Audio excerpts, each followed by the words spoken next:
Good morning. It's a Friday before Christmas, and it promises to be one such Friday. I guess if you're a resident of any city in Accra, Ghana, I mean, you will be mothered at the kind of traffic. Just around 5:30, circle was already choked. The interchange was filled up with vehicles. I'm wondering what will happen in about a few hours from now. But hey, good morning. We're back. The team is ready to serve you breakfast on this Friday morning and prepare you for Christmas next week. And so Amma is here. George is also here. Right. George serves a pot of news. Amma has all the goodies for Christmas today. Certainly, but I guess the traffic will happen when you have a situation where your transport system is not working effectively. So everyone is using their own vehicles to make it to work one place or another. But I'm wondering, where are we all throwing into? Because, Bryce, the traffic really started early this year. I mean, the circle is choked. Completely clocked up this morning. As early as this morning. So I'm wondering, where's everyone going to? Well, if everyone is leaving Accra for us, then I hope those who will stay in Accra will be few. Shopping at dawn, I'm wondering what are you going to buy? So you go and queue early enough so that as soon as the shop is open, you can get all the cheap prices before the prices start going up. Right? But I think that the police will need to quickly get onto the street. Honestly, we know that most of the days before Christmas gets really clocked up in cities, and I'm sure today would not be any different. We're urging that the MTTD should quickly get onto our roads, because it starts in the morning and then it gets worse in the afternoon. When you get off the Nkrumah interchange, there's a trailer that is broken down on the road directly opposite Ghana Revenue Authority around the busy internet area. When you are heading to this side, that's the GBC side or the TV3 side. Now, if that trailer is allowed to stay there till 7, 8, and 9, I bet you the whole of Ring Road Central this morning will get clogged up. So please, MTTD, I am sure that anytime I'm coming to work, I see police vehicles sending officers to the headquarters, and I'm sure they have seen it. So MTTD, please go there and tow that track off. The central, that part, if it get clogged up, the whole Accra gets clogged up too. So please, we don't have to allow that track to stay there. It will be a terrible situation if it is allowed to stay there till about 7 when a lot of vehicles are out from their homes. And Bright, talking about Nkrumah Circle, and Stanley did an expose yesterday about sex activities in that area. A friend tells me the only law that works in Ghana is a guy doesn't visit a ladies' washroom and vice versa. But these authorities know about these hotels at that place. Young girls as young as 10 years engage in that practice. And what are authorities doing about this, right? Well, it's just wait for a sweep down or burn down the area. For those of us who do witch hunting at night, sometimes it is amazing when you want to drive around the Nkrumah Circle area. And you see these young ones on the street. You see them neatly dressed up. So you presume that, well, they are those people who who like going out at night. But that is what they're doing. There is a place where there's always a police barrier right in front of the Gore filling station that got banned. There's always a police barrier there. Now, this is the police barrier directly on the right side of the road. These young ones are standing there. And you see, it is difficult to identify them because you might think that they are just there, one of those people who are going out at night. Now, when you move into that side, there are a couple of drinking bars around there. I think that that place is, we can equal that place to hell. Sodom and Gomorrah. I tell you, what goes on there at night, I tell you. They have done, I think authorities are trying something. This one I drive through there, and I like driving through there because I just want to see. The authorities have fixed street lights there. In the past, you wouldn't find a single one there. The last time I checked, street lights have been put there. And when the street lights are there, the ladies are unable to stand on the street. They go missing that day. So I think that maybe something is being done. But Stanley's expose yesterday is not, for me, it's not new at all. It's not new. It's been happening and happening and happening, and I don't know when we can ever put a stop to it. Anyway, it's time for news with George.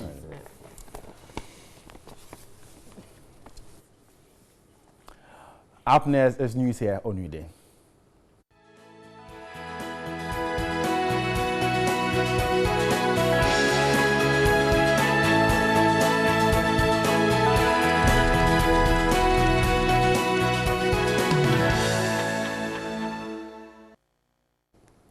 Thanks for staying, and we begin from the presidency, where President Nana Akufo-Addo has found the allegations that the Trade and Industry Ministry extorted money from expatriates as part of the Ghana Expatriate Business Award ceremony as baseless. The ministry was alleged to have charged between $25,000 and $100,000 to enable expatriates to sit close to the president at the Ghana Expatriate Business Awards.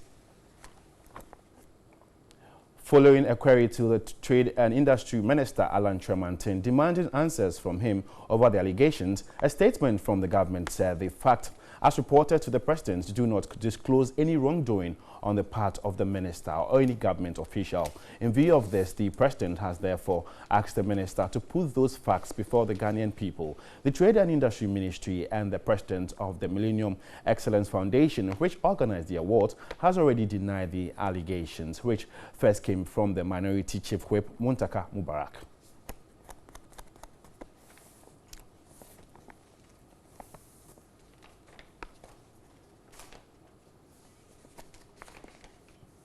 Still staying on the presidency, where President Akufo-Addo says his electoral victory in the December 2016 elections has exposed the crude propaganda waged against him over the years by his political opponents. The president was speaking at Asasawa in the Upper Manya-Krobo constituency when he began his 3-day tour of the region.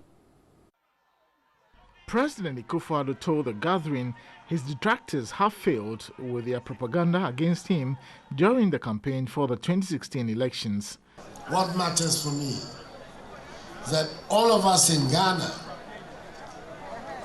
we should stay united in our democracy. Our democracy allows us to have different points of view, different parties, but we should all stay united as Ghanaians over the Ghana project, how we can develop our country in freedom.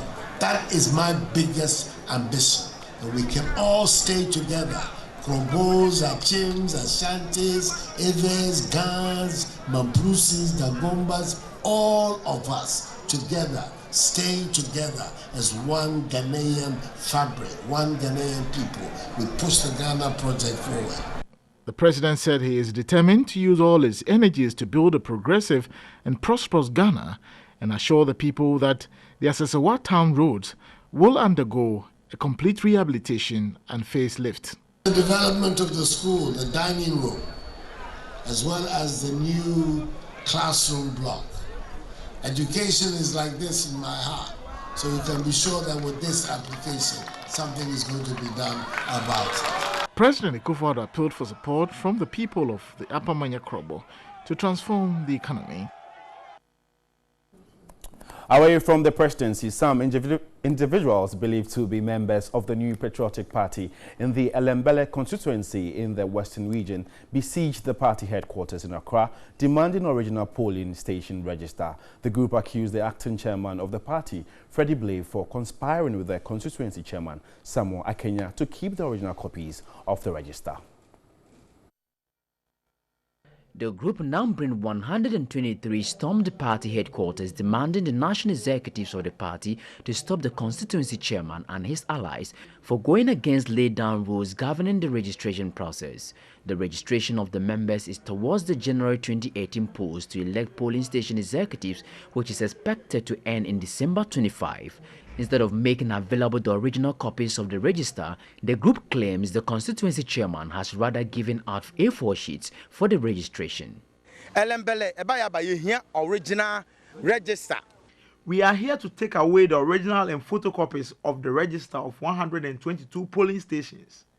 And I emphatically say that Freddie Blay is behind the diabolic activities of the constituency chairman. He's the national chairman, the constituency. According to them, this is a deliberate attempt by the executives to manipulate the registration process. Covering the event, some macho men at the gate of the party assaulted journalists, indicating that the media had no right to take coverage of the event. Come closer. No, allow him to go. What is that? One of the macho men attempted to hit TV3's cameraman with a stone but was stopped. However, this did not stop him from mounting a heavy blow which landed on his neck. The key to TV3's vehicle was also forcefully taken away from the driver.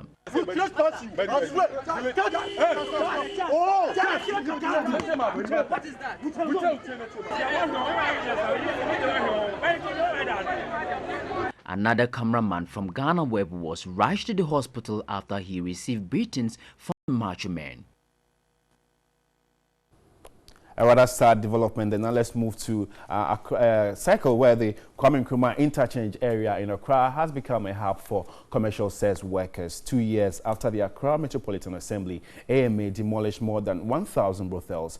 In the following report, TV3's investigative team brings you the inside story of activities of sex workers at the slum. And we'll bring you this story later in our subsequent bulletins. And on to the military. Our Forestry Commission staff will from next year undergo progressive military training. Deputy Chief Executive John Alote disclosed this at the end of a 3-week intensive training of forest guards at the military training camp at Esuchari in the Eastern region.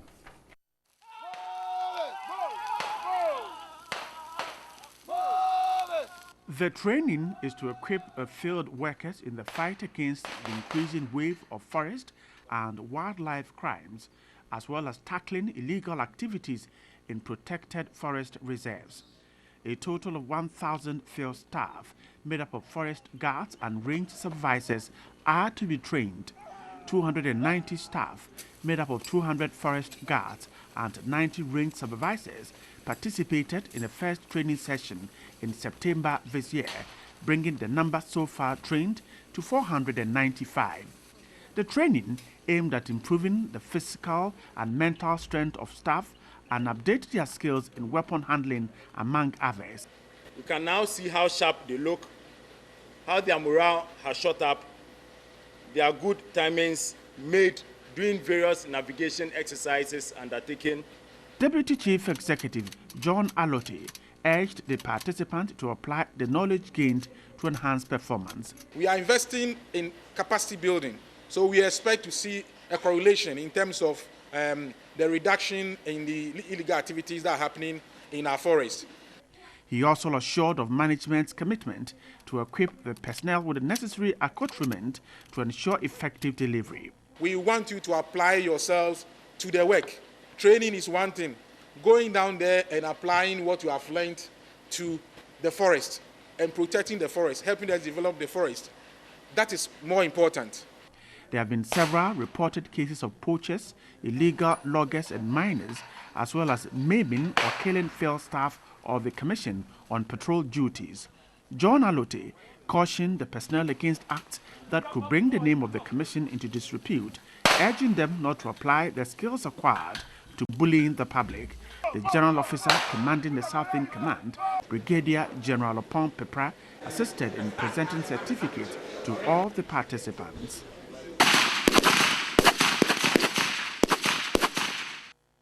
And back to our earlier story, where the Kwame Nkrumah interchange area in Accra has become a hub for commercial sex workers. 2 years after the Accra Metropolitan Assembly, AMA demolished more than 1,000 brothels. In the following report, TV3's investigative team brings you the inside story of activities of sex workers at the slum.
The precinct of the Kwame Nkrumah interchange is one of the busiest commercial places of Accra, Ghana's capital. Illegal activities including duping, drug merchandising and soliciting for sex are common. These activities are fueled by a slum, popularly inhabited by some commercial sex workers and suspected robbers. This area is not new to city authorities. The Accra Metropolitan Assembly demolished structures harboring these commercial sex workers and alleged robbers after the June 3, 2015 fire and flood disasters that claimed more than 150 lives. More than 1,000 makeshift structures were pulled down. These workers are, however, back 2 years on. Brisk business has started again and more active than it was. In fact, the population of people engaged in prostitution and other nefarious activities has increased.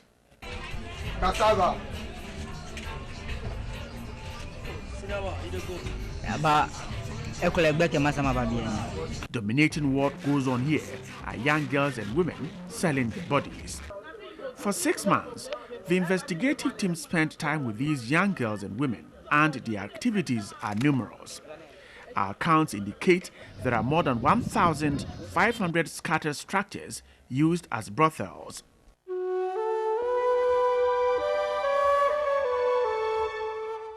"32-year-old Abena, a mother of one, practices prostitution here. She joined several others here after the man who impregnated her left her and the child. Abena has lived on selling her body for 10 years. She says it is a lucrative business, but she acknowledges the risk involved. Abena has benefited from the illegality. Her son, who is in senior high school, is catered for with what she gets here. She goes through a lot at night to raise money to care for her son. When business is good, she can serve 15 men, and when the night has been bad, she only gets 5 men.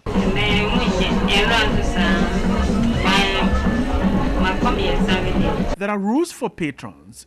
Every bout or round of sex is termed short when the patron or the man is not spending the night with the woman. The duration of this short period of sex, though called short, depends on when the man ejaculates. So a short option can last as long as the man has not ejaculated. And for all that, the charge here is 10 cedis with the use of condom.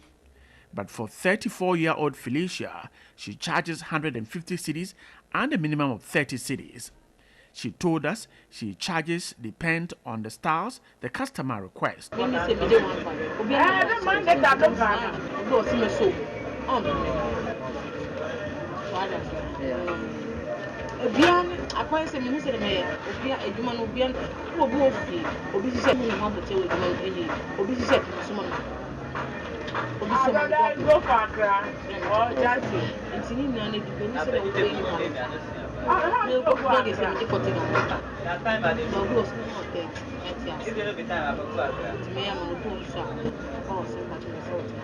She says her vibrant sex skills in bed has attracted customers from Kaswa and other places who sometimes book for her service in advance.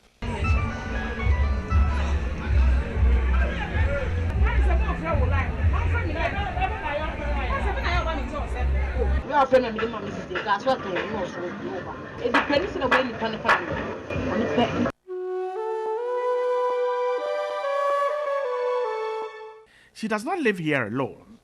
Her 10-month-old daughter lives in the slum with her. The baby is given to a lady in the slum who receives payment for babysitting until the mother has finished serving her clients. The baby is then brought back to her to be fed.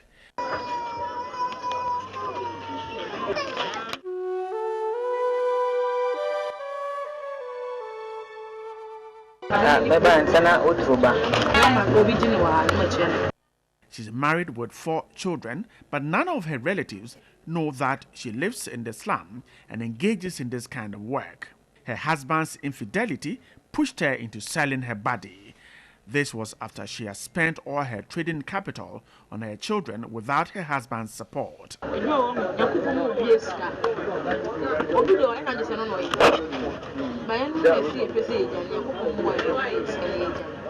The structures which house these prostitutes are owned by people described as landlords, and they make a lot of money. The commercial sex workers pay between 115 cedis and 150 cedis per week for the rooms they occupy, and for these landlords, the business is good. And so more rooms are being constructed to be turned into brothels.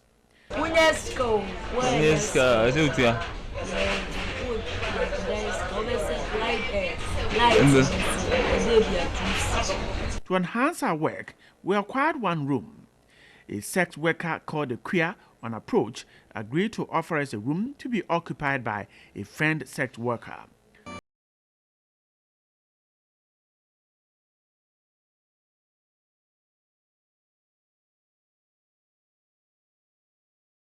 We are ready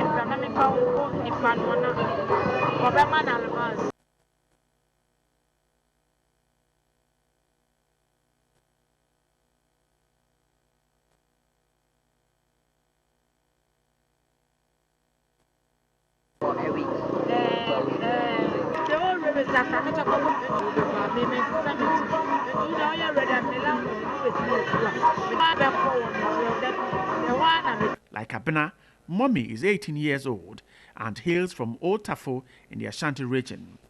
Mommy is already 5 years into the commercial sex working business. She smokes, in fact a chain smoker, and drinks alcohol as well. Mommy told us more about what they do at the brothel.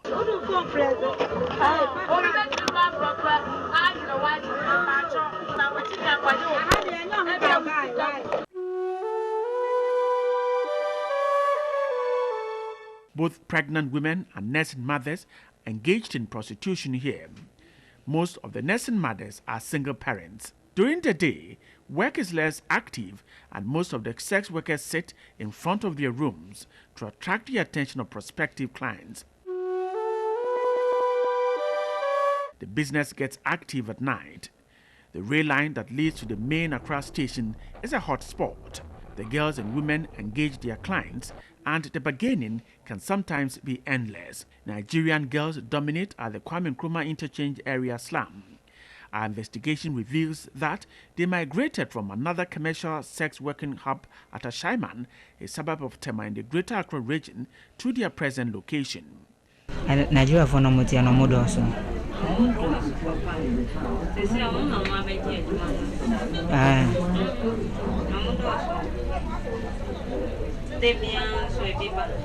Princess is one of them. She claimed to have been recruited into the business by a friend. Although she's a novice, she complained clients are not regular. How long have you been staying here? A week. And how do you find this place? My friend guys will come in. This compels her and several others to go round shopping for patrons. The springing up of makeshift brothels in the area is said to have been spearheaded by a military officer who has constructed commercial washrooms and brothels for the sex workers' usage. He also owns this drinking spot where both the sex workers and some suspected robbers find solace. His spot is among the drinking bars in the area where marijuana and other drugs are sold.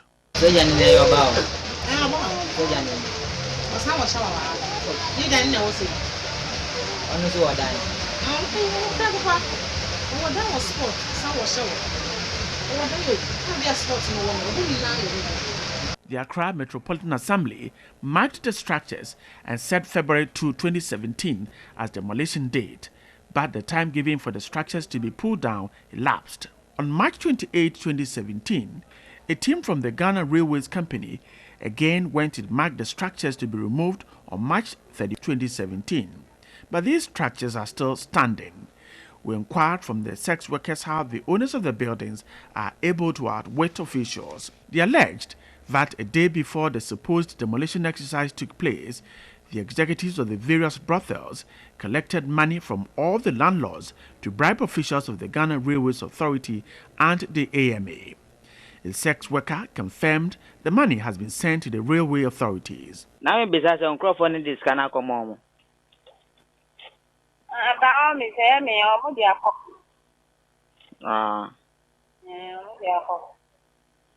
Okay. And when I'm with him. The number of structures one owns determines how much he contributed to the money to bribe authorities of both the AMA and the railways. Generally, a room is levied 100 cedis. Water and electricity are used without a meter, though the sex workers claim they pay money for use of water and electricity. The responsibility lies with government and city authorities to take action.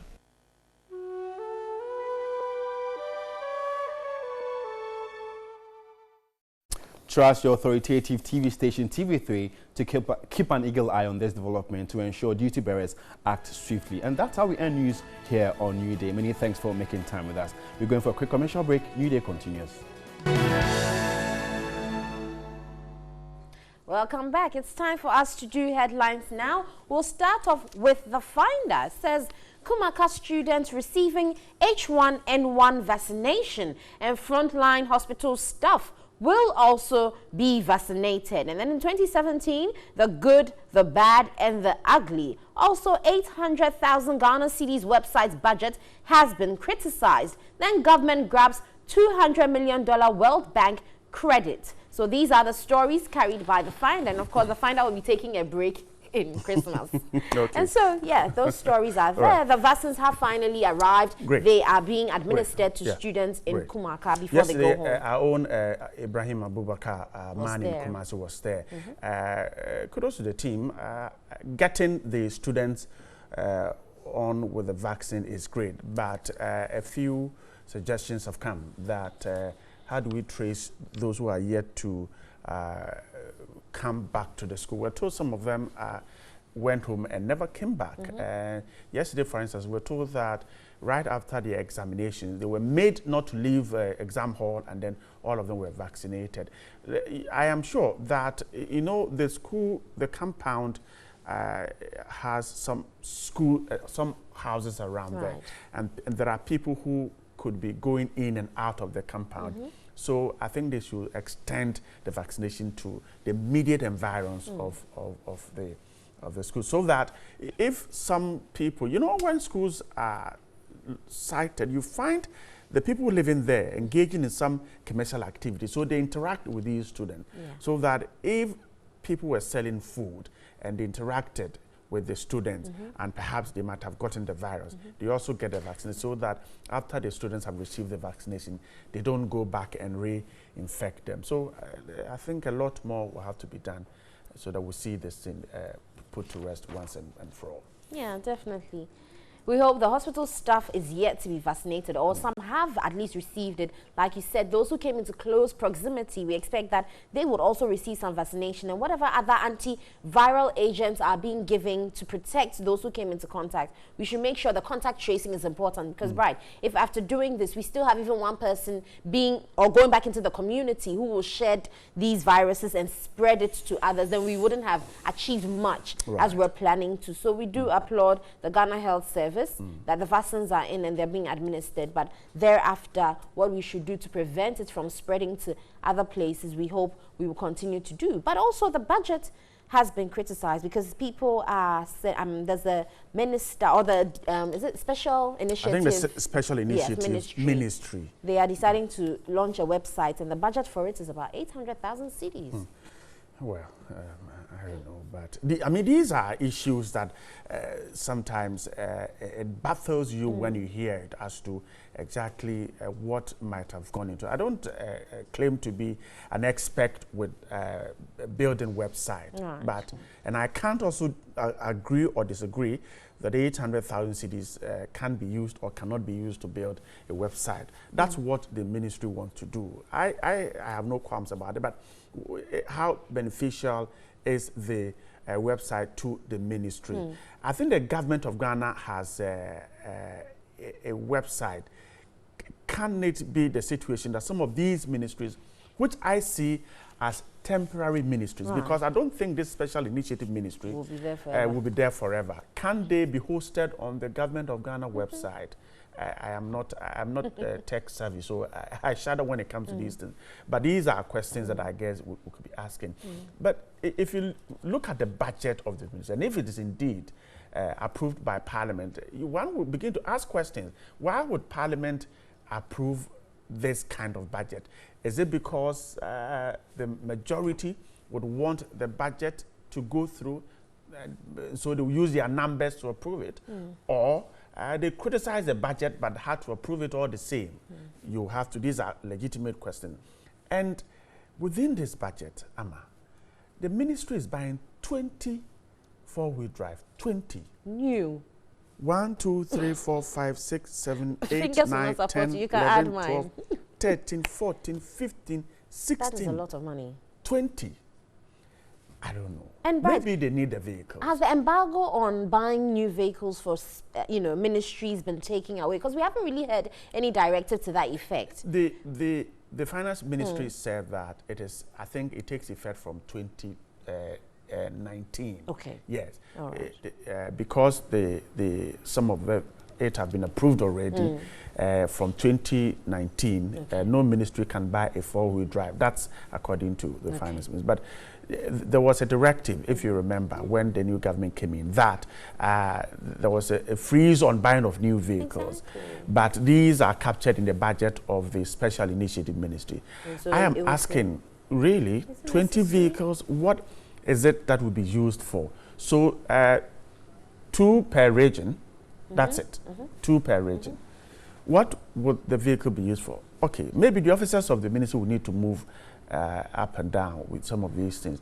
But why would you need a four-wheel drive for Accra, a region like Accra? Right, that's the question. You see, I think when it comes to these budgets, the problem people seem to think, or the opposition or the majority, let me put it, because they often are the people who are being criticized. The problem is not what you want to buy, but is, do we have enough money for this particular thing at this particular time? The feasibility of it. Is it necessary? Do we need all 20? Can we start off with, say, 5? And can they share? Like we said, we know we have a pool of cars, and we keep talking about it. We have at least some cars that will be sitting at the presidency that don't work on a daily basis. So really, if the special initiative or special development initiative ministry needs a vehicle, can they then go or write to the ministry, the office of the presidency, and request for these cars to use as temporary measures? Because at every point in time, when these cars are bought, they become someone's, in quotes, personal car. It comes around for their own personal dealings as against the ministry's work. Like weekends, you find them at funerals, and when you ask, you be told the ministry was sent there to go and pay homage or do some other sort. It is not a necessity. It is not a need. It becomes a want at that point. And so can we start prioritizing? If we can cut down to just 5 that can be used efficiently, so be it. We're not saying the ministry would not need cars. If they do, there's nothing we can do about it. But can we cut down on some of these budgets? If we don't need them, why should we get them at such prices? It's a sad situation that this budget has been approved. But let me run you through a few things here. You'll be surprised at what is happening. If you remember, quickly, the Electoral Commission spent $25,000 to build a website. And we said it was fraudulent. We said it right here. In this case, 800,000, if you do the calculation, it goes into $180,000. $25,000 is fraudulent. $180,000 is approved by Parliament. You see the situation. Now, PRC wanted to do mechanized borehole for 60,000 cedis. And Ghanaian says it is fraud. In this budget, this same budget, one borehole is 132,000 cedis. Okay? PRC spent 60,000 cedis on one borehole. We said it is fraud. And we insulted Nana, what is her name? Nana Ya and the team. In this one that is approved by Parliament, one borehole is 132,000 cedis. Okay? Now, it is just strange. Look, there's a water closet toilet with mechanized borehole, 187,000 cedis, also approved in this budget. Now, we are told that 354,000 cedis is to be used to buy 1 ambulance each. That's how much we're going to spend. Look, one interesting thing is that the website that is to be built, Do you know the cost of managing the database? 400,000 cities. All of this is in this budget. Okay, and it has been approved. So it's no longer what is good for the goose is good for the gander. It's the other way around. So for me, I was sad when I heard that Parliament has approved it. But what else can you do? $25,000, we said it is fraud. $180,000, we have agreed. It has been approved. Let's see what happens. Well, on that side note, let's see if we can do another headline here. We have Daily Statement. It says, Ghana secures executive seats in Pan-African Youth Union. Also, President says crude propaganda against me has been exposed. Then BOST has also issued an advertiser's announcement saying on false publications. It says it has come to the realization of BOST that the practice whereby stories are published about the company without cross-checking the real facts is becoming rampant. And so the publications tend to be defamatory. They say their doors are always open for all media persons to cross-check information, and notice is hereby given that henceforth BOST will not hesitate to take the necessary steps to protect its corporate image. Well, there.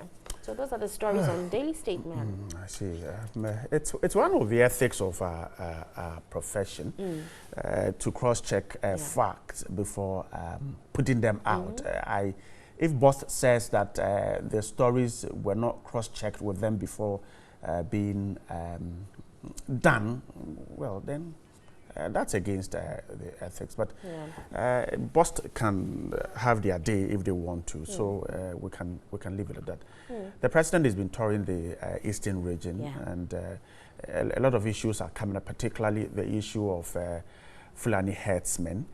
And his promise that he will fix it is indeed welcoming news for the people who live around there. So good news for those who are suffering from the Fulani herdsmen. Right, issues. And to talk about yesterday's unfortunate incident against the journalist who went to the NPP headquarters. For me, listening to the news along the line, there were some questions where one of the people you were speaking to asked that, how did the journalist get to know this was happening? How did he get wind of the fact that there was going to be a demonstration and all that? And really, to me, that wasn't the subject matter.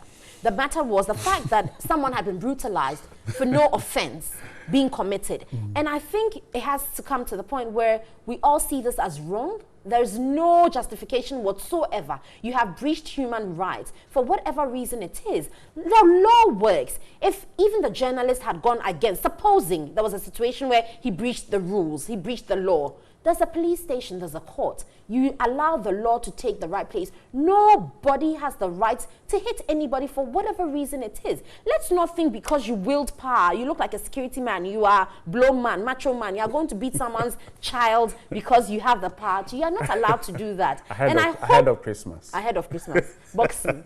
You can't do that. And so we will ask the police to take charge. Make sure these perpetrators are brought to book. Well, that's if we'll be able to get somewhere with this. I think this is one of the things that will just die naturally. The natural death. But we shouldn't allow it to. Well, how do you see someone's car keys and say you won't allow them to move until they delete evidence? Maybe they might have contributed to buying the car. So then they should buy the full on top. All anyway, right. guys, okay. It's time to run. Elvis, good morning. I know you're watching. The editor of The Finder. Good morning once again. Merry Christmas ahead. We'll see you. But as for the approval of that budget, I don't know. I am so sad that I tell you the fight against corruption, like you would say, it's simply rhetoric. Nothing. We will not get anywhere.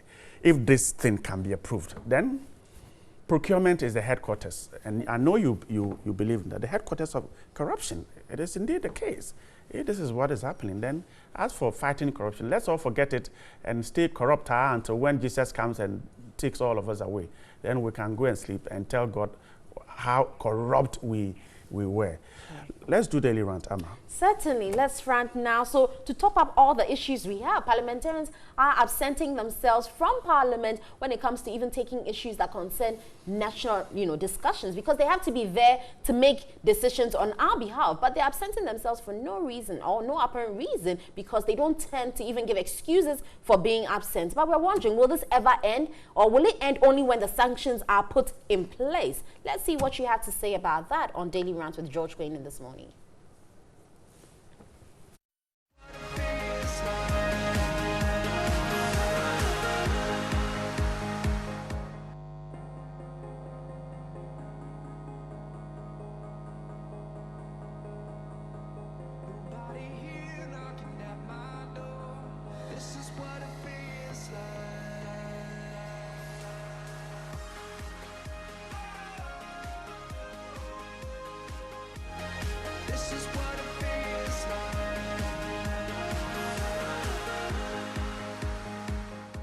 Today on Daily Rant, we delve into the legislature, and according to an Odiko report, 85 MPs were absent from Parliament for more than 15 times without permission, and that's during the first and second sitting of the 7th Parliament. And most of these are corporates, were ministers and deputy ministers. And somewhere Wednesday, the Speaker had to suspend sitting because there were just 43 MPs in Parliament, and per Parliament, 91 MPs are needed to constitute a quorum. So the question is, are we going to see an end to this practice? Welcome to Daily Rant. So these are people we've elected to represent us in Parliament, and they go absent. How do you feel? In fact, it's very disgusting. One thing we should bear in mind is that we've employed them, first of all. They are representing us in our various constituencies, and so they should be there on our behalf. Many people are making excuses that they have ministerial appointments and positions, but before you accept any appointment, first of all, you should consider your schedules. You must bear in mind that you were first a parliamentarian before giving the ministerial appointment. So you should know that at this particular point in time, Parliament have sittings, first of all. And so you should consider all these things before you accept that appointment. First of all, if this is my company, let me say the Parliament of Ghana is my company, and you absent yourself, one thing you should do is to write a letter. To write a letter that you want to absent yourself, maybe these days. Yeah. All right. Now, they don't do that. They don't do that. So what are they trying to tell us as a people? That they are there? I think this is a responsibility on their behalf. It says. What I would ask is, what concerns a bed with a toothbrush? You get it. If you've been given a ministerial appointment, why would you want to work hand in hand when it comes to issues related to the Parliament? So I think, and my question is, have they been queried or sanctioned? That is it. I agree with you guys, but then again, let's look at it this way. They are ministers, okay? So assuming they are called because they have an issue in their communities, various communities, and they had to rush. Fair enough, they could have sent maybe a note or something. But sometimes some things are just inevitable. You can't do anything. Just have to go and take care of whatever the problem is. Okay. So personally, sometimes I think we should be a little considerate when it comes to things like this. Yes. Are you going to be considerate on this? Well, I will not side with any of what you're doing and what you're not doing right and what you're doing wrong or anything like that. But then, all I can say for sure is that, this political feud between the NDC, the MPP, has been going on for a very long time now. And most of the time, these clashes come during Parliament. I think recently, or Kuja too. There was some feud over there. So for some time now, some of them feel like, I don't want to come to Parliament because I don't want to have a clash with this man or whatever. But then again, it's right for you to send. Absenteeism. It doesn't really justify anything, but I'm saying that probably they should talk about these political feuds, like avoid it at all, so that they can proceed with what needs to be done in Parliament. So, like you rightly said, you need to bring in an email or a letter just to show that they are absent. Maybe even based on that argument or feud, they don't want to be in the sitting. Yeah. It is even good enough. Okay. Yeah. What do you think? Well, I personally am disappointed. As George mentioned, ministers, most of these people seem to be ministers who are working also as parliamentarians. It seems to me that those who are absenting themselves seem to be putting the ministerial appointment over being in Parliament, and that is not nice at all, because it's as if you put one job over the other, and it makes it seem like being in Parliament is lesser. But your constituents need you. They need you to push their agenda for them. They need you to talk for them. They need you to be able to push whatever it is the reason why they elected you into parliament. So if you're not there to make decisions for them, then what do you think that they're going to be getting at the end of the day? And I don't think that, all the time the speaker is always complaining, he's always talking about it. But then I think that it's time for him. The rant should be over by now. There should be some measures that should be set up in parliament. They should say, okay, now from this day onwards, this is what is going to happen. If you absent yourself for this number of days, this is what you're going to be getting. It happens in the workplaces all the time. You absent yourself for a couple of days, you get queried. Back in school, if you were absent, you will get some few gains and all that. And so, do you want this to just go beyond query? Should it go beyond query? Let's say fines should come in. Even suspension. Sometimes I think they should suspend them. They should be able to suspend them and let them understand that the job is not for them individually. Okay, you are working for Ghana as a whole. So if you think you can relax and do whatever you want, hell no. It's not supposed to be. What sanctions do you want? It's just the same thing. You need to be fined. Yeah, like a minimum amount of 500 cedis wouldn't be bad. Because when you're paying 500 cedis like continuously 4 to 5 times, don't feel that pinch. Trust me. They will. They value their money, They will feel it. They will. You're human, so definitely you should feel something. I also particularly feel that they should consider having a sit-in, talking about these things. That the next time some things like this happen, they might be taken to court and stuff like that. Yeah. You are talking about setting. Yeah, when they will over-politicize everything. And that's so at the end of the day, nothing will come out of it. Seriously, because... They're talking about the query. They're talking about a query based on maybe one man being on one side. Maybe he will avoid querying the other person.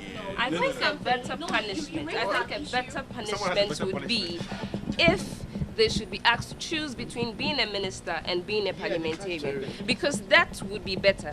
At the end of the day, yes, being a minister and being a parliamentarian is saving Ghana some few cedis, because at the end of the day, you're not getting extra for the work you're doing. But if you know that you can't manage the two, then it's time to choose. Okay. And if you choose one, I think that would be better, so someone else can get the job done. Okay, with your point, I know the Crow came out with a report, and it said 85 MPs absented themselves more than 15 times without permission. And then the West Corporate were ministers and deputy ministers. Means, there should be some sort of detachment group there. Yes. If you're a minister, just be a minister, and MP should be an MP. But they look like they are Oliver Twist. They want to have everything, so they do exactly. So they don't want to share these responsibilities. They want to carry everything. By the end of the day, they are not doing what they are supposed to do. About cost management, you said it would really cut cost. Yes. Because if you are handling two positions, you might be paid less. Yes. I think But let's look at it this way. Assuming there is a detachment and someone chooses to be a minister instead of a parliamentarian, that means that we should have an election in that person's constituency, and that also costs the nation. So personally, I don't even find it very appealing to be a minister and a parliamentarian at the same time, despite the fact that it saves some money. And now that it seems that some people are not able to handle the two jobs at the same time, then I just think that it's fair enough to take one job away from them. And the ministerial appointment is a better one to take away from them, because they've been elected in their constituency, so you can't take that away from them. But the ministerial appointment is an appointment, so you can't take that one away from them easily. And I feel that's a better punishment. The education minister, tourism minister, Atacha works in housing, and we have the, what's the name, Dambotri. These are some names that were mentioned. And a friend of mine was saying, oh, now they're min penasem crowd. Parliament, Charlie. I think new rules should be set, and let's see what happens. Maybe they might change their character or behavior. And then the query must be put in place. 1 or 2 absence, and then you're off. George asked the question that who is going, now that if we all are saying fines, punishment and all that, now the way forward is who is going to bail the cat? If I don't know if it's the speaker, if it's the president. The speaker didn't give them the ministerial appointment, so he can't make that decision. And you know that they need to come together, have that consensus and say, okay, so from now on, if you miss out, if you absent yourself, no permission, if you do it more than 3 times, or if you do it more than this number of times. But can the consensus be reached? First of all, there's gross disrespect and indiscipline. Of course. Okay, so let's say most of them were MPP MPs or ministers. Okay. They are definitely going to be like, okay, so somebody might say that because their party is in power, they are taking that advantage to do whatever they want. Okay. And like he was saying, a friend said, Papa no me pena sembium. Listen, you have lost a vote somewhere indirectly. He might sit somewhere and even say and say as well, and even say that, hey, this man did this and that, okay, and people are looking up to you, the youth are looking up to you. So if you do this, what are you trying to tell us? We those looking up to you. Because Ghanaians can be very petty. Yes. People feel so bad when they don't see their MPs talking in Parliament. Of course. And now absenting yourself. This is the case where you see an MP in Parliament WhatsApping on a phone call. I mean, is it practical? I can for that. It can be purely work. Okay. Trust me, it can't be work sometimes. Okay, so if it can, why do they have secretaries? Yes, you know, that's the thing. I don't think there are structures. Yeah, I don't think there are structures in place for all these things. Yeah. So they just take advantage of it. I mean, how can 43 people be at a sitting? It's like something I've never heard before. You understand? So there's something like, free will parliamentary sittings. Okay. So they just do anything they want. Okay. But if they should have a sitting or a consensus, something to bring out new rules, maybe something might change. Yeah. Is there an oath that is sworn before you become a parliamentarian? No, when they do they swear an oath? I think for the ministers become an MP. No, when they they get elected and come into parliament, do they swear an oath? Yeah. Then maybe it should be reviewed. We don't know the content. We don't know the content of the oath. Something should bind them. Yeah. Because I don't think that right now there's anything binding on them. So they go and come as they wish, and it's not the best at all. It's not the best at all. Let's not think that there are no rules to curb what they are doing. I think there are rules, but it's about time the Speaker of Parliament has to apply it. He has to apply the rules. Yes. So you just heard from the public their thoughts on absenteeism in Parliament. Let's know what you also think. Just log on to our social media platforms. On Facebook, as News on TV3, and on Twitter, it's a News TV3. Merry Christmas in advance. So we be chile wajuna na pesa chile wajuna eno ani daily rent TV3 adwada akopim fiada wo ko chile wajuna bibia be yekama ade ama nye no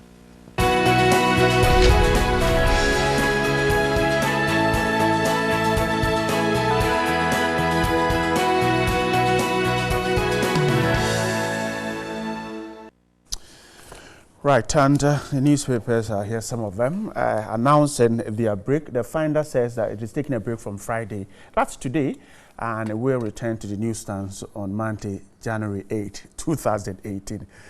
All right, we'll see, almost all of them. But some of the stories include the Kumaka students receiving the vaccines, the statesman crude propaganda against me exposed. The BNFT says investors bullish on 2018. And the Weekend today says the hamper business is booming. And the Independent says Akufo-Addo rescues Alan, says nothing untoward was done in 100,000 cash for seat scandal. It is in court. That's the Independent newspaper. My guest this morning to do the talking is a member of the NDC, Yaw Piakubi. He's here with me. Yeah, good morning. Good morning. Hope you're great. I'm fine. How's your Christmas? Well, I think that... Why are you silent, Yao? This is Christmas.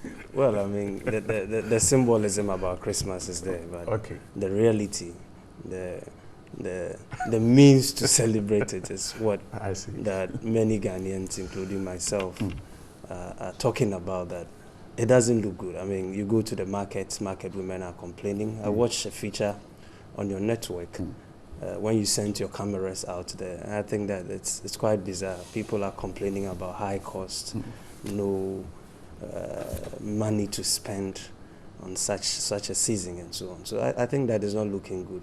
Drivers are complaining about the high cost of fuel and the high cost of running their businesses.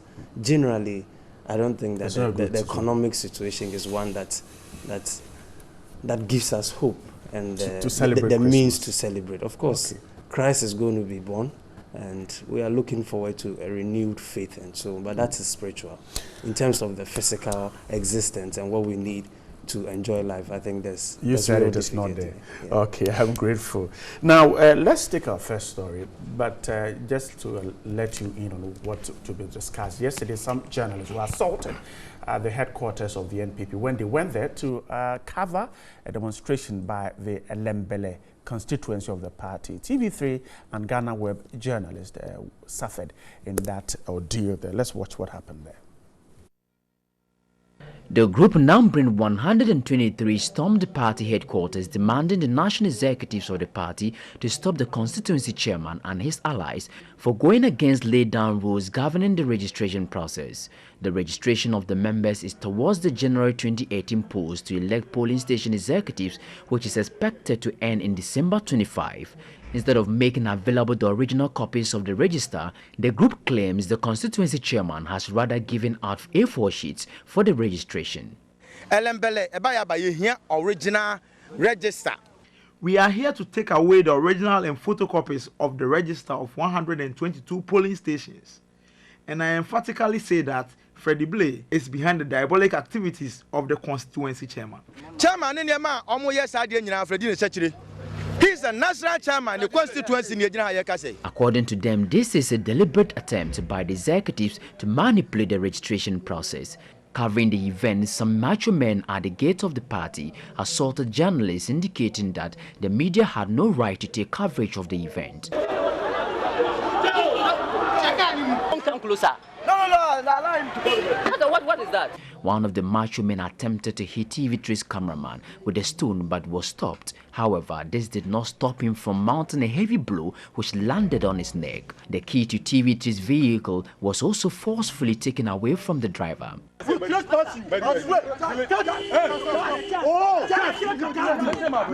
that?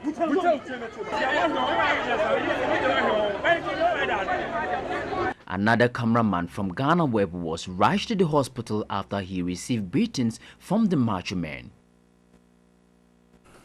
All right, so that's what transpired at the headquarters. Yeah, let's start our conversation this morning with that. Yesterday, I spoke to the Deputy General Secretary of the NPP, Nanobiri Buahin, and on 3FM in the evening.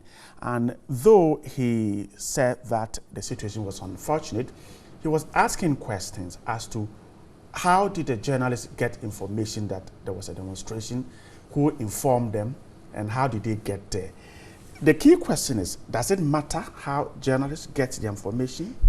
And so they can't report a public incident like that? Well, Brad, let me say a good morning to your viewers. I couldn't do that in my initial submissions. Right. But I think that this is rather sad. And it is not surprising, though, because in recent times we've seen these double standards being exhibited in various forms. I mean, this was a government, then a party, speaking as if they loved media, the media, and for that matter, the journalists more than anybody did. You would recall that when the party was in opposition, they went on telling Ghanaians about the need for us to protect freedom of expression, freedom of speech, the need for Ghanaians to be able to express themselves within a democracy. Unfortunately, that is not what we are seeing. This is not the first time we are hearing such stories. You recall about the incidents of the confirmation of the DCE at within the Greater Accra Metropolitan Assembly. It was a Shai Usudoku or something. Right. Yeah. And I mean, multimedia media men were assaulted, they were brutalized, and so on.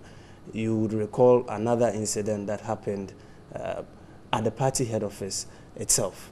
And so this comes just as an add-on to what has been exhibited since this government took over, the lack of respect for the expression of people, the lack of expression, the lack of respect for Ghanaians to be able to live within a democracy which has all these various arms which work together in order to ensure that we have a government that is worthy of respect and so on. So it is unfortunate. You look at the explanations they are giving, the justifications. I mean, which journalist discloses their source and so on. I mean, if the Deputy General Secretary is saying that he's wondering how the journalists got the invitation, how they got to know and who informed them. Even though he said he was sorry, he was asking those questions. I think that it's rather unfortunate, but the point of the matter is that journalists has a right to practice what their profession is. They have rights to, within a democracy, source information and make it public to the Ghanaian. And so I think that there's no justification or there's no excuse for you to say that once the journalist is out there to carry out their legitimate duty, you have every right to go after them. I think that we cannot continue on this path. This comes within the context or within the same atmosphere of people breaking into courthouses and in the course of trial and so on, and setting people free. And so it's becoming too much. It's something that we need to rise up to begin to address, because nobody can underestimate the role of the media, what the media does to our democracy. I mean, a democracy without the media is not one that you can fully classify as a democracy. And so we are trying, governments have been trying to ensure that the media, as a fourth arm of government, which people usually say, is giving it respect, is giving the needed protection by legislation and by, protection from institutions that are mandated to protect every Ghanaian to be able to carry out their duty in the rightful manner. So I think that what happened is something that we all need to condemn. What happened is something that we shouldn't condone, and it is something that is unfortunate. I am looking forward to the party coming out to give proper response and an apology to what has happened. I think it's becoming too much. I'm expecting the GIJ to step in. You would recall not long ago in the Western region, there was a journalist who it was said that he had broken a story, and he was hauled before the traditional council to kneel down. It's becoming too much, and I don't think that we should tolerate these things within a unitary republic. That we respect the rights of people, the dignities of people, and so I think that all of us need to stand up and speak up against this. It's becoming too much. Right. I'm grateful. Let's go to the Finder this morning. 800,000 website budget criticized. That's the story.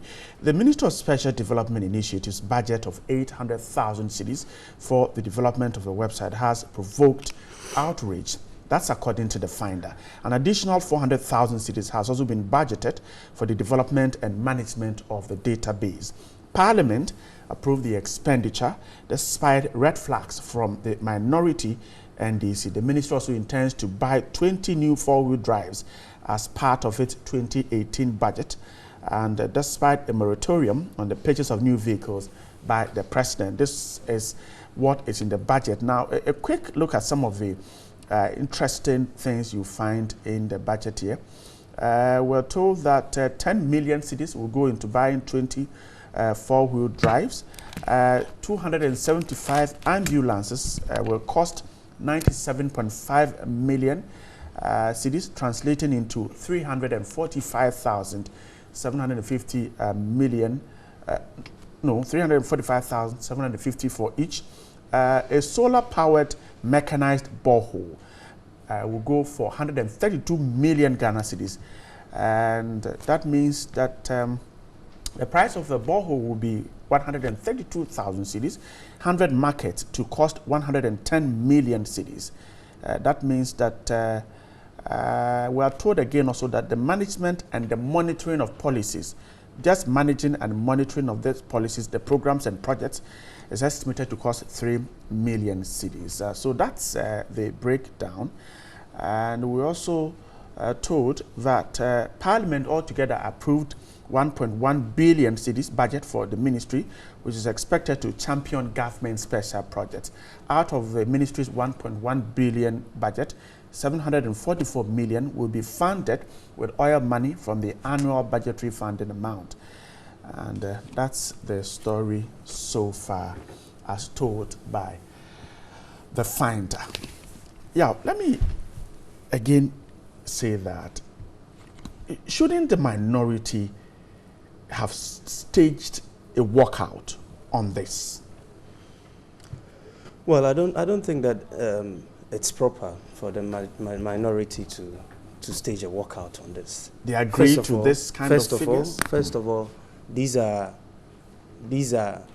estimates that the government have submitted to Parliament for review and then approval. And I think that the duty of the parliament is to review and raise questions and seek clarity on what is being put forward.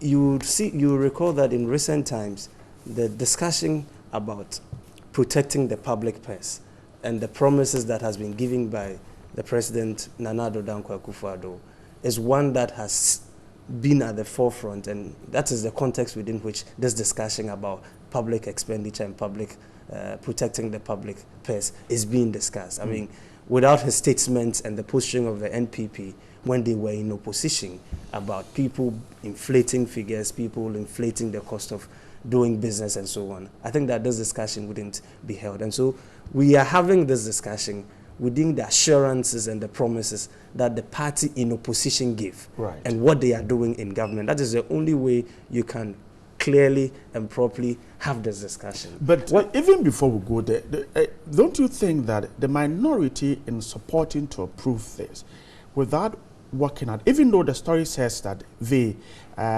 disapprove or they raised the red flag, their working out wouldn't have sent a message that indeed what is happening is wrong? Well, I think that the process of discussing and debating these things are on there. One of the things that the minority did was to raise the red flags, was to challenge it in Parliament, was to put the debate up for discussion and seek clarity. And I think that they did a fantastic job on that. Without that, we would not be sitting here discussing. They couldn't have done any other thing. And they couldn't have done any other thing. One, you should know that they have the numbers in Parliament. And so, yes, the minority could step out and boycott it, but they will still have their way and the minority will have a say. And so what we need to do as Ghanaians, most importantly, is that to what extent do we see these budget projections as a reasonable projection for some of these things that we see? I mean, if you are going to rent an office for about 15 million, I mean, can't we put up offices in I these remember areas? the Energy Commission case where an office was rented and it was a big issue. Yeah. So we are asking the needed questions. I mean, you are looking at putting up a borehole for 132,000. 132,000. What is the cost of borehole within the country? Because now we have borehole drillers and so on. So we can look at these things. The point is that what people forget is that when you get into government and you have a sense as if Ghanaians cannot subject whatever you put forward to criticisms and subject it to logic and what really happens pertains in real life, you are only deceiving yourself. Because you see, you cannot tell me that you are going to rent an office space. You are going to rent office spaces for about 15 million. You are going to drill a borehole for about 132 million. You are going to 32,000. You are going to run, is it administrative cost and so on? That's about 3 million cedis. You see, this government is doing a lot of these things. Not long ago, you remember the cost of administrative charges on the securing of the energy bond, about 177 million. And Ghanaians raise questions about these things, just administrative charges and so on. You look at the call on district assemblies to even contribute to the president's visit in the northern region and what the brouhaha that surrounded it and so on. You would remember that not long ago, Ghanaians were complaining about most of these things that were happening, the corruption that took place at the premix fuel and so on. All these things are things that Ghanaians are watching closely and Ghanaians are reading and seeing through them. You would come and tell us that you are having an event and that the people that come close to the president should pay $100,000. And then we hear contradictions about the use of the word president being the president of the Millennium Excellence Award and so on, solving all those things in front of our faces. And so I am raising the point and making the point that, you see, you can continue to think that Ghanaians cannot see through what you are doing. You can continue to think that you are the best dribbler, but you cannot dribble everybody. It is just a matter of time, and Ghanaians are watching and seeing through this. I'm sure that people who cannot get potable drinking water, communities that are struggling to even get accommodation, hearing some of these things about how government is budgeting to rent, how government is budgeting to sink boreholes in specific locations and so on. We'll see through it. We'll subject what you say you are going to do to what is really happening. I'm sure that time is the best judge, and it is only time that will vindicate and expose the things that were said in opposition and what they are doing in practice now. I'm grateful. Let's go to the Daily Guide this morning. Nana promises to root out Fulani raids. That's the story captured by the Daily Guide. That story is on page 6 of the Daily Guide. It says that the President, Nana Addo Dankwa Akufo-Addo, has promised to end the Fulani menace, especially in the Kwawu areas of the eastern region, before his term of office ends. According to him, his government had put measures in place which would be rolled out very soon to end the Fulani menace across the country. President Akufo-Addo stressed further that his administration would fulfill all the promises he made during the 2016 elections. He was meeting the Kwawu Traditional Council, headed by the new Paramount Chief, Dasibre Ekwama Ejapon II. That was yesterday, right? And that's the story. Yeah, the Fulani menace.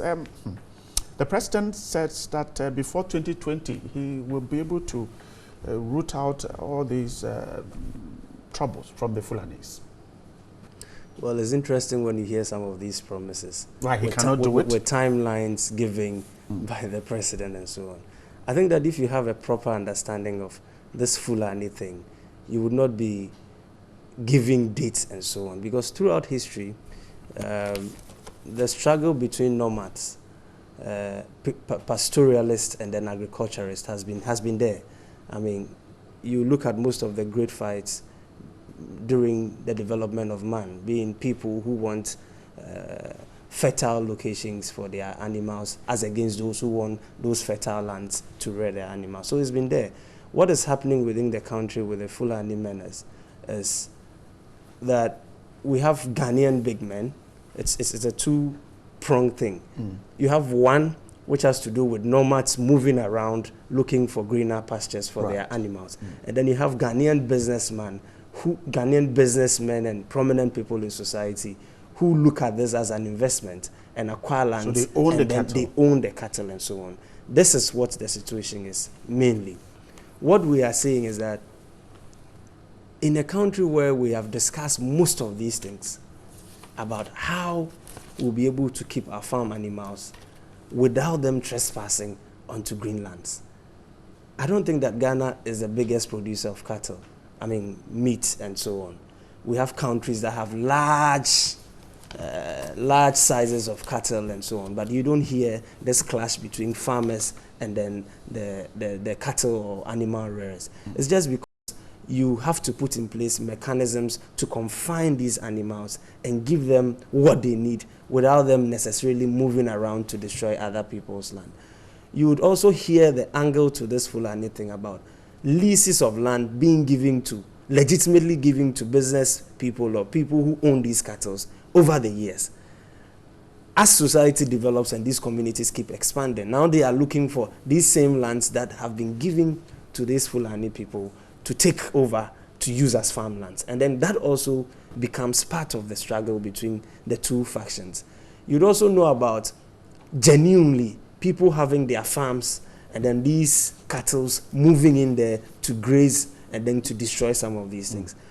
I think that we've gotten to a point as a country where we need to fuse scientific research, what has been done, because into dealing with this problem. Because I know that people talk about, I know research has been done by the CSRI and then the Agricultural Division of the University of Ghana. You know about the andropon grass and the fact that you can mix urea with cassava peels to be able to deal with these things. So I think that what we need to do really is that we need the state to come out with a policy, and not just a policy by way of documentation, a policy which is backed by action, so that we'll be able to properly deal with this menace. This is not a function of going after one faction just because you are more aligned politically to the other. It's about sitting down to look at how these two major production centers in terms of agriculture and in terms of animal rearing could be harnessed for the development of the country. And I think that it is not merely about giving timelines that by 2018, 2020, you root them out. But he said measures are in place. That's what the president said. No, you also see that one of the major problems with this is the hypocrisy of our politics. Not long ago, before the electioneering campaign, we saw the wife of the second, the vice president, solidarizing with Fulani, saying that she's with them in their struggle and so on. Now you are in government and you say you are going to root them out. That sheer taking advantage of people as and when you need them to achieve a certain gain is also something that makes the whole process of resolving the contradictions within this community very difficult, because then we are talking about trust. Then we are talking about people that will be able to mediate within these factions. And if we have the second lady in opposition saying that she stands in solidarity with Fulani people, and in government now that same government is saying that they are going to root the Fulanis out, I see that it is not good for solving the problem going forward. And so all in all, I think that Fulanis are Ghanaians. Some of them, you cannot even say that they are not Ghanaians. And sometimes we just throw these things out as if Fulanis are foreigners. Some of them are Ghanaians. Some of them are Ghanaians. Some of them are nomads. And by the definition of nomads, you know that they move around within the West African. It's a major problem within the sub-region. If you follow,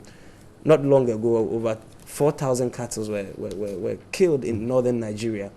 And it is said that when you take away the terrorists, Boko Haram and all these terrorist threats, the next in line is the Fulani menace within the sub-region. I think that our government should collaborate with sub-regional governments and then have a comprehensive policy in terms of even those who move across borders to look for greener pastures for their animals.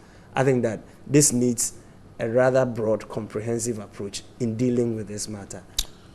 Right, now let's touch the New Independent. It says that Akufo-Addo rescues Alan, says nothing untoward was done in $100,000 cash for seed scandal. I told you earlier, scandal is in quotes. The President, Nana Addo Dankwa Akufo-Addo, yesterday rescued his trade and industry minister in what was increasingly becoming a scandal involving the ministry. This was when the President, in a statement, cleared the air over what many have already described as the cash for presidential seat scandal. The President said the information available to him on the $100,000 reserved seat scandal did not support the claim of wrongdoing. The fact, as reported to the President, do not disclose any wrongdoing on the part of the minister or any government official. That's from the presidency. That statement was signed by the information minister. And so that's the story so far. And I'm sure you know too well what has transpired about this story. We're still waiting for the rep of the NPP. He's yet to join us. When he gets here, we will put him on the set. But yeah, this statement from the presidency, it puts to an end what is now the topic of the day being discussed. You see, Bright, you can always have your way with a legal argument and win it, but you may not win the moral argument. And so the government can go around somersault in trying to come out clean, but this is dirty. And this is something that Ghanaians are seeing through it. I mean, initially, you had contradictory stories. It was said, I mean, this matter started in Parliament when parliamentarians, mainly the minority, raised issues about what is unfolding, I mean, what they had classified as part of the IGF within the ministry. And they were asking that you need approval from Parliament before you can introduce any fees and charges. And that was not done, you know. Then the ministers available, the deputy minister available and chief director said that, well, they were not in charge of that. They didn't chair that committee. And so they would have to get in touch with the other deputy minister.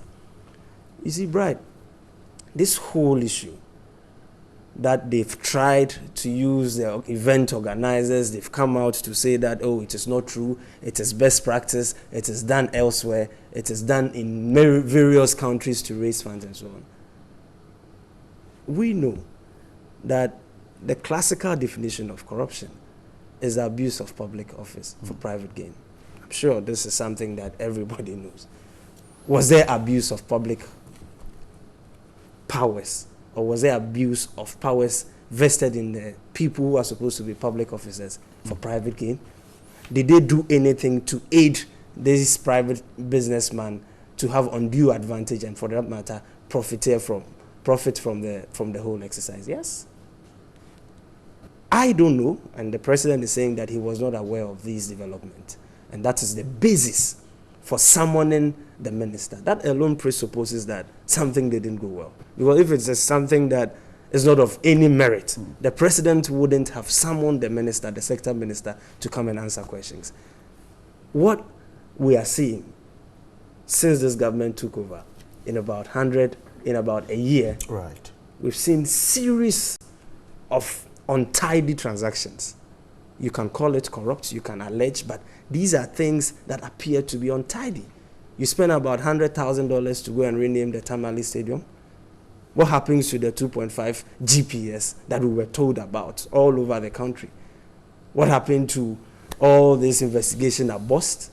What happened to issues that Ghanaians are raising and seeking clarity to? Over 200 tanks of premix were missing. Every day we hear another story which is untidy, which is unclean, which Ghanaians never get the answers to. And I think that we cannot continue on this. I think that the president needs to sit up, and people who are put into public office.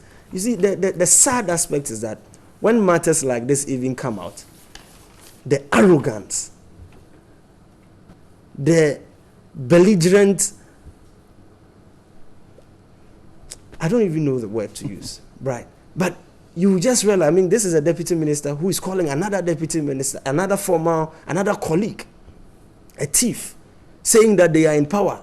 They will show them where power lies and so on. Power is transient. Today you are in power. Tomorrow you will not be. Because the people who give power are the Ghanaian people. And it is your actions and inactions that would warrant whether those power that is vested in you is renewed or is taken from you. And so the arrogance that the government officials are showing now, and I don't know whether you've read the statement from the ministry. Right. I mean, the language.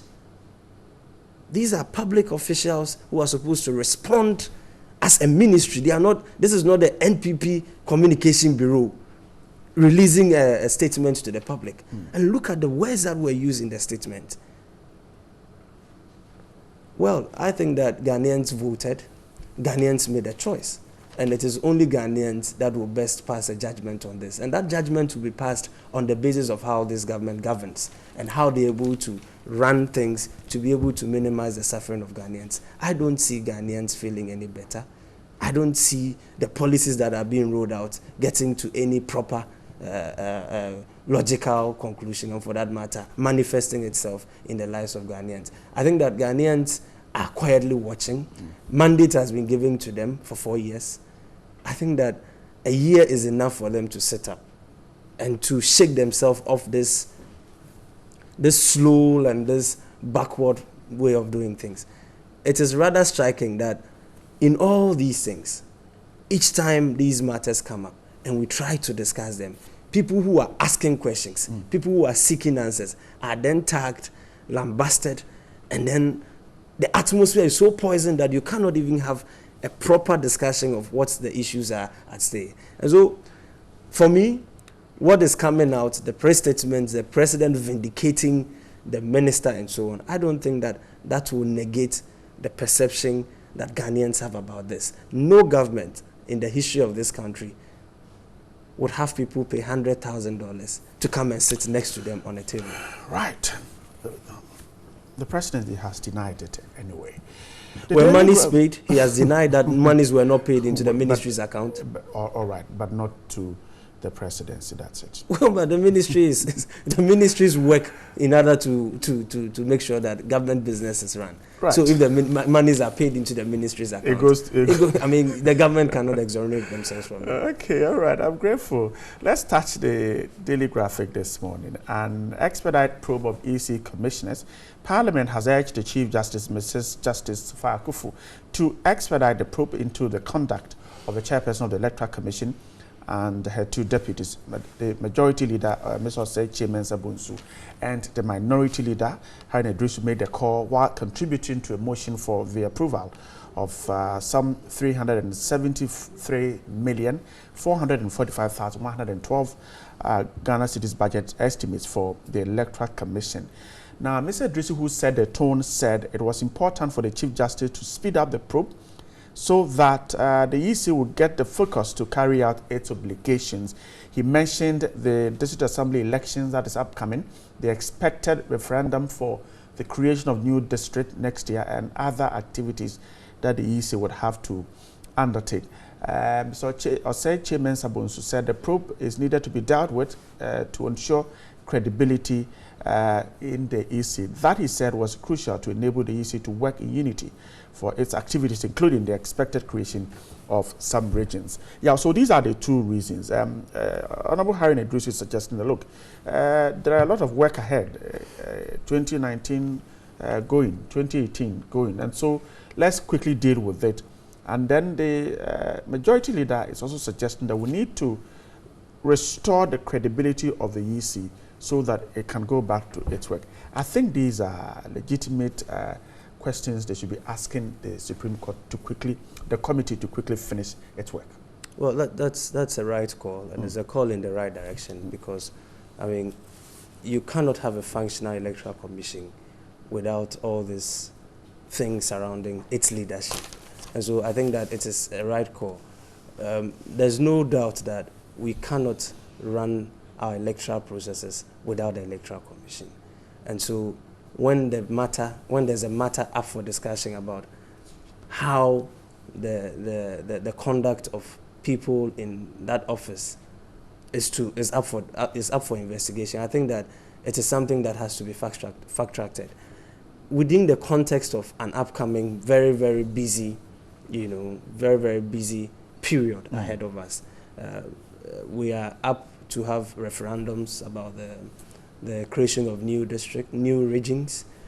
We are going to have the district assemblies elections, the district assembly and unit committee elections.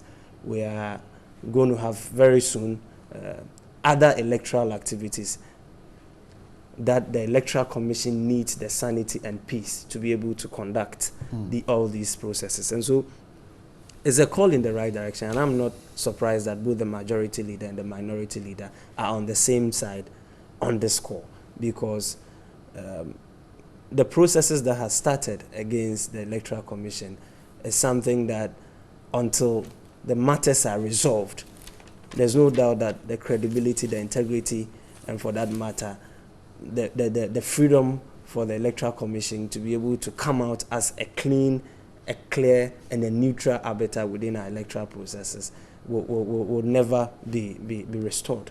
And so I think that it is important that the commission or the committee that has been established by the Chief Justice will expedite action on this, will speed up the processes of, going through the allegations, in my view, the frivolous allegations that has been leveled against this. We know about the genesis of this petition and what it has gone through. I am not going to sit on this set to discuss the content of it now, because it is before the committee. But the point is that we are looking at it. We are closely watching as a political party that are stakeholders within our electoral process. We are looking and hoping that due process will be used in establishing whatever conclusions that will come out. And then we are hoping that the process will be fast-tracked so that the Electoral Commission will be restored to its rightful place and image, which is needed for us to be able to have a credible election. Many countries within the sub-region and within Africa, one of the major reasons why there are conflicts and so on comes out of elections. And in most cases, It is the Electoral Commission that are at the center of this. We don't want to see that in Ghana. And so we are hoping that institutions that have been mandated to look into this and the processes that ought to be followed need to be done within the remit of the law, and people's rights ought to be respected, so that in the end we will all have a renewed faith in the Electoral Commission, and then run our elections and choose leadership within the context of the law. All right, let's finally take a look at the Finder story this morning. There's one here that the Finder talks about the vaccines. We are told that finally they have arrived, and the vaccinations of the various people involved have started. Ghana Health Service and the Ministry of Health yesterday started vaccinating students of Kumaka with the H1N1 influenza type A vaccines. There was a delay, and so eventually the vaccines are here and it has started. We're told that 10,000 H1N1 vaccines are available. Frontline hospital staff are to be vaccinated, and we're told that general prevention measures are also to be strengthened. Even though the vaccines delayed, finally they're here, and the students, we're told, have started receiving the vaccines. It should be good news for us, I guess. Well, it's better late than never. And so once they are in, I think that the appropriate institutions, the Ministry of Health, together with all its allied organizations, should work on speeding up this process. The students are home now. They are yet to. They are getting ready. Yeah, they are getting ready to come home. And so I think that they should speed up the process and ensure that people are vaccinated, so that this developing menace is kept. It is important that we deal with this in a more aggressive manner, so that it doesn't spread to other places, which, I mean, it's a sad story when you hear that lives were lost, when you hear that parents lost their lives because of this thing that could have been prevented. And I'm looking forward to government moving more to preventive healthcare rather than, this combative thing that we always do. I think that we should look into the future and be able to deal with some of these things, even at the root cause level, before they develop into some of these things. I would want to see that the general situation in our schools is dealt with. I mean, the challenges that has bedeviled the free SHS policy, although in principle, all the various sects of society have welcomed the policy, but we need to deal with the challenges that have come to be associated with the policy and move in aggressively. I don't see that the president called when he said that he's in a hurry to deal with some of these things, and the justification for his 110 ministers when he said that the job is huge and so he needs a lot more hands. I don't think that he's got any excuse to deal with some of these matters, and I think that we are looking at him because he's been giving the needed support and resources to be able to fight whatever is confronting the Ghanaian people. So we are watching, and we are hoping that the excuses will be over and government will get to work and deal with our problems as we entrusted our faith in him. All right. Yeah, I'm grateful for your morning with us on New Day, and the NPP rep failed to turn up. Yapia Kubi is a member of the NDC.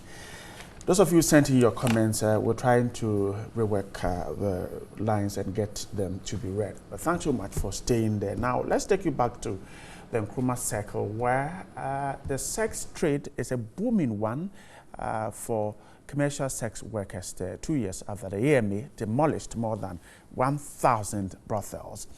Now, Stanley Niblew tells us the inside story of activities of sex workers at the slum.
The precinct of the Kwame Nkrumah interchange is one of the busiest commercial places of Accra, Ghana's capital.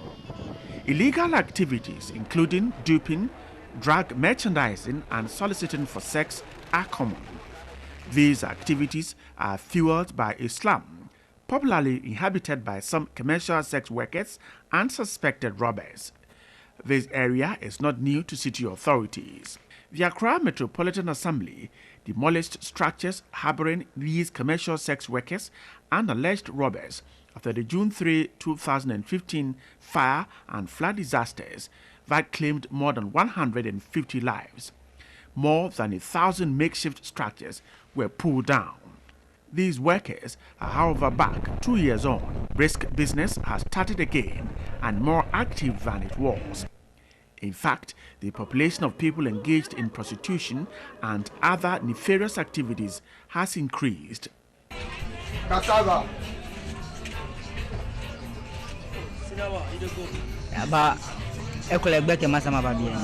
Dominating what goes on here are young girls and women selling their bodies. For 6 months, the investigative team spent time with these young girls and women, and the activities are numerous. Our accounts indicate there are more than 1,500 scattered structures used as brothels.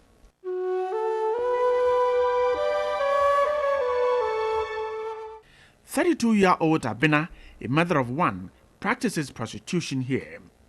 She joined several others here after the man who impregnated her left her and the child. Abena has lived on selling her body for 10 years. She says it is a lucrative business, but she acknowledges the risk involved. Abena has benefited from the illegality.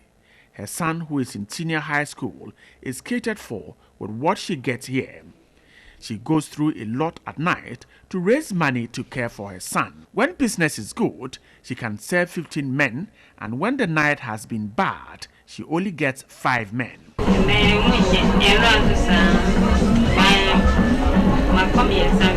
There are rules for patrons. Every bout or round of sex is termed short when the patron or the man is not spending the night with the woman. The duration of this short period of sex, though called short, depends on when the man ejaculates. So a short option can last as long as the man has not ejaculated. And for all that, the charge here is 10 cedis with the use of condom. But for 34-year-old Felicia, she charges 150 cedis and a minimum of 30 cedis. She told us she charges depend on the styles the customer requests.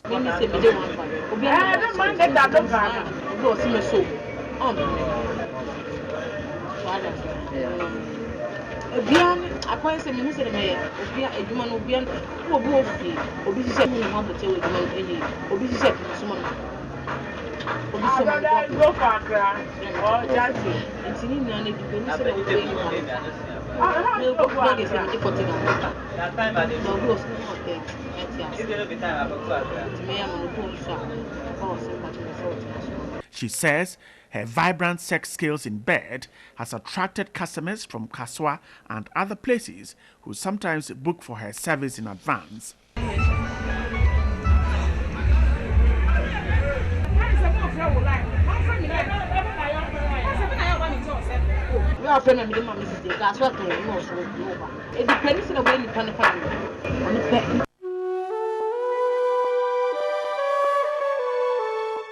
She does not live here alone. Her 10-month-old daughter lives in the slum with her. The baby is given to a lady in the slum who receives payment for babysitting until the mother has finished serving her clients. The baby is then brought back to her to be fed.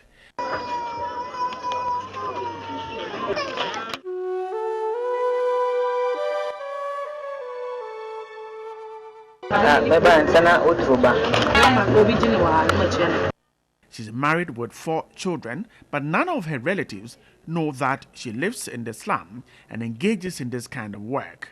Her husband's infidelity pushed her into selling her body.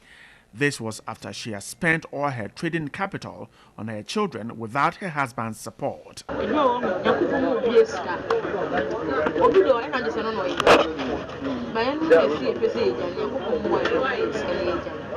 The structures which house these prostitutes are owned by people described as landlords, and they make a lot of money. The commercial sex workers pay between 115 cedis and 150 cedis per week for the rooms they occupy, and for these landlords, the business is good.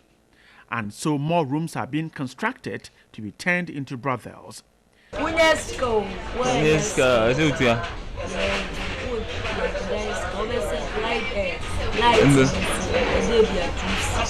To enhance our work, we acquired one room. A sex worker called a queer on approach agreed to offer us a room to be occupied by a friend sex worker.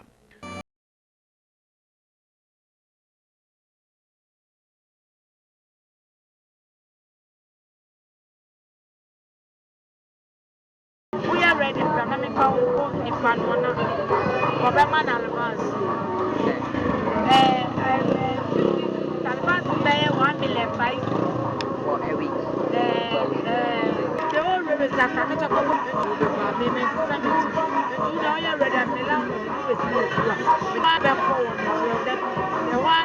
Like Abena, Mommy is 18 years old and hails from Old Tafo in the Ashanti region. Mommy is already 5 years into the commercial sex working business. She smokes, in fact a chain smoker, and drinks alcohol as well. Mommy told us more about what they do at the brothel.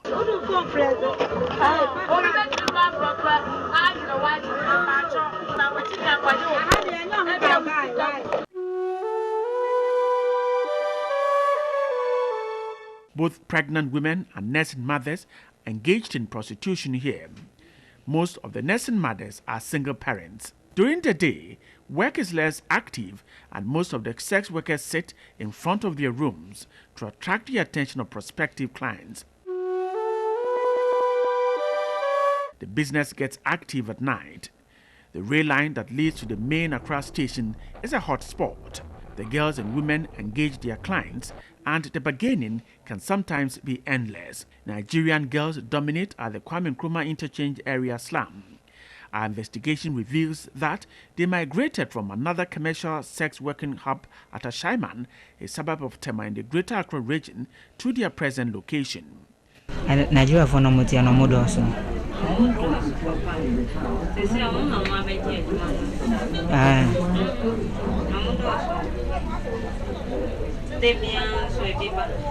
Princess is one of them. She claimed to have been recruited into the business by a friend. Although she's a novice, she complained clients are not regular. How long have you been staying here? A week now. And how do you find this place? My friend got me. This compels her and several others to go round shopping for patrons. The springing up of makeshift brothels in the area is said to have been spearheaded by a military officer who has constructed commercial washrooms and brothels for the sex workers' usage. He also owns this drinking spot where both the sex workers and some suspected robbers find solace. His spot is among the drinking bars in the area where marijuana and other drugs are sold.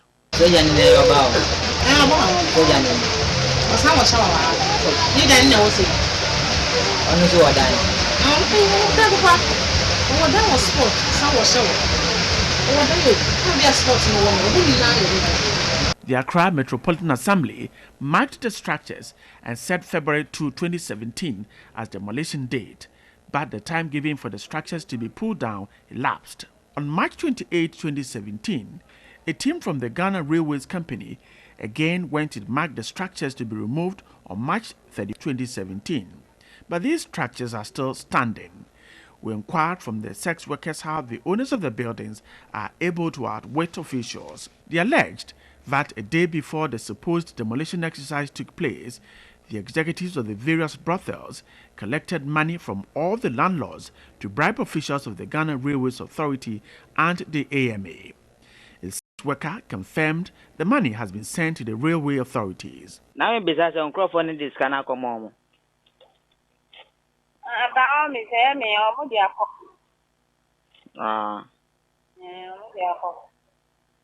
Okay. The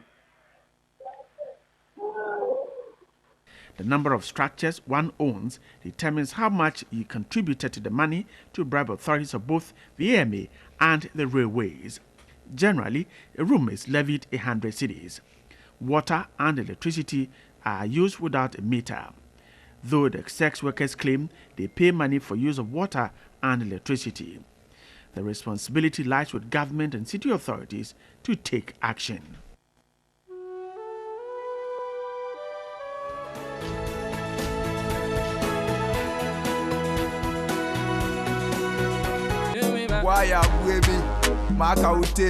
Hey, so that is a new one from Carl Kessie, and he's in the studio to talk to me about it. I'm sure you're enjoying it and you're moving your body there, because we certainly promised you goodies for this Christmas, and we're doing exactly that. Carl, good morning. Good morning. And Merry Christmas in advance. Same to you. Well, that's a new one there. Yeah. What inspired you to bring that song, and what is it about? There's too much hate in the system. They call it G-hate. You know, people hate people for no reason. Like, people envy people for no reason.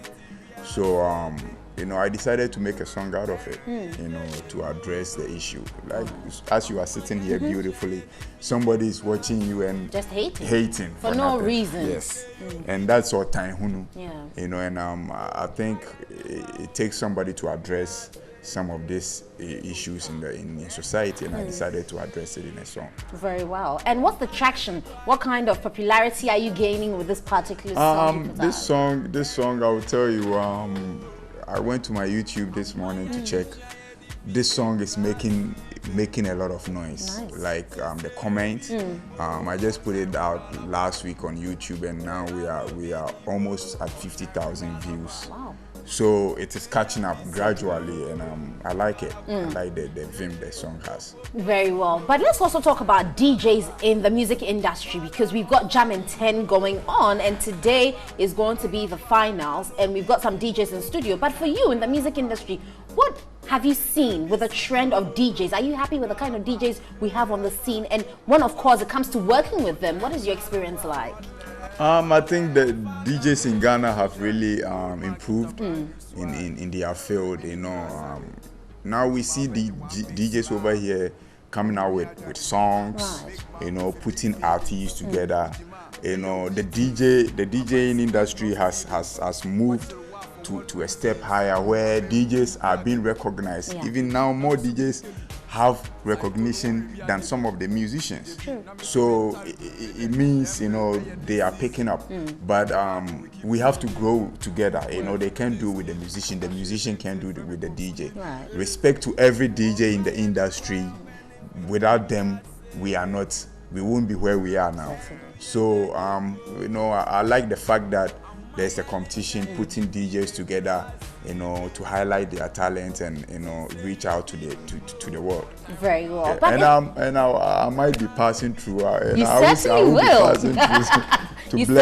To bless the mic over there, you know, and keep the DJs vim high. Good. But it's Christmas time, and of course your fans are expecting something from you, your usual. What do you plan for this Christmas? We're talking about the biggest concert this December on the streets of Accra. We haven't chosen the place yet. Okay. But we are in the planning process, and we're looking at 29th or 30th of this month. So people should watch out. When we are ready, we will come here and let the fans know, and they will come and follow and let it happen. Well. But aside that, I have shows here and there.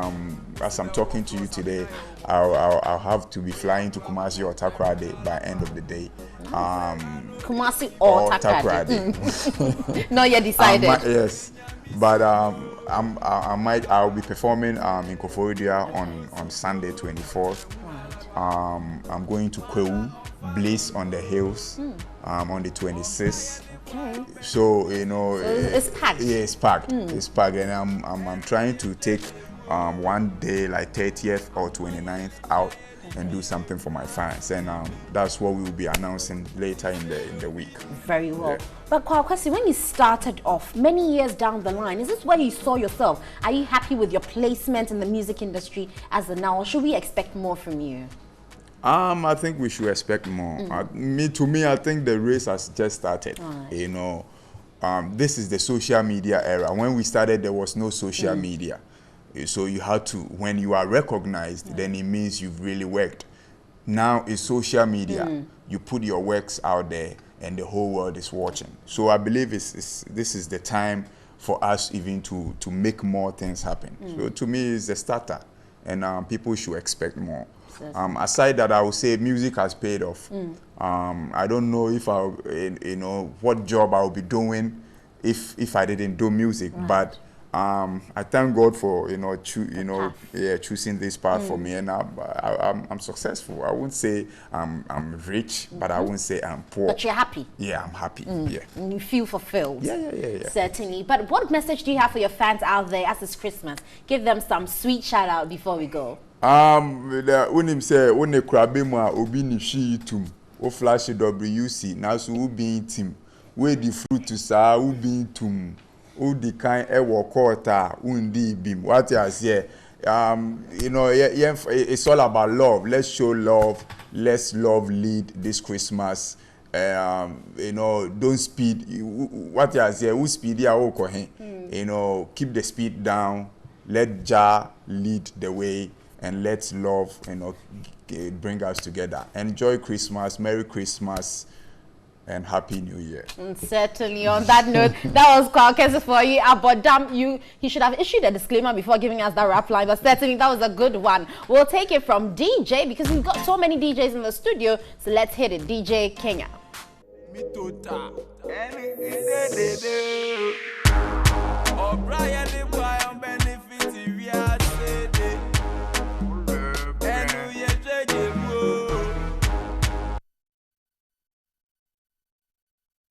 Ahumaya lechaye divi e grasive.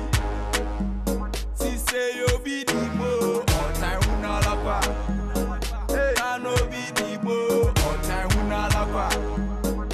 Menya misiko, una la kwa. Opopo sipo, ota una la kwa. Mala onfamimo, ota una la kwa.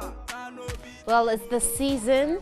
And of course, people are thinking about others. And there's a group that has thoughts about children, and they're saying, indeed, children are reason enough. And joining me to speak about children, I have DK Agwa. He's the founder of CARE. Good morning. Good morning. So tell me a little about CARE and what your mission and vision is and why you really are CARE. Okay, so CARE stands for Children Are Reason Enough, an abbreviation. And then our mission and our ultimate goal is to protect children's rights and then provide a better future for them to take charge of their own future. Yes. So what is your mandate towards children this Christmas? What are you doing for them? Okay, so still in the spirit or the act of protecting their rights, we want to build a relationship with them. So we are traveling to a village in the eastern region called Ankoma village. And then we're having what we call the CARE Shoebox project. So the whole idea is to get people donate presents, right? And then we pack these presents into empty shoeboxes. So we first of all go to these shops and then take their shoeboxes, the empty ones, and we pack all the presents into the shoeboxes. So we have a wish list, and each child gets one box filled with all the items. Nice. So how many children are you targeting, and which village are you targeting to go this Christmas? Okay, so we are going to Ankoma village, and the children there are about 500 children, but then we are inviting neighboring villages too. So we are looking at almost 2,000 children.